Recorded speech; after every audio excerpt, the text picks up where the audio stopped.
përgatitim tepsi me patate me salcice, edhe do t'u tregoj edhe si e pastroj unë furrën se më keni pyetur shumë në komente.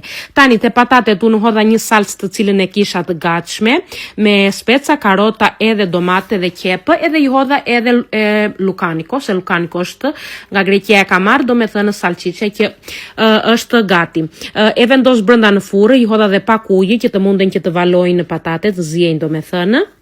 Edhe pastaja, pasi është gati, tepsia, do me thënë 180 gradeve, që të piqen avash, unë e pastroj me cifsh këtë furrën. Do me thënë, e hedh një herë, e fërkoj pak fare në fillim, edhe e lë për një 5 minuta, edhe pastaj e vazhdoj e fërkoj prapë me një çfungjer të fortë, edhe në fund me letër, me pecet guzhine në fakt, edhe xhamin e bëj me nga këto që është lëng për xhamet, kuptohet. Edhe ndriçon furra, nuk ka ndonjë kushe ditë të madhe.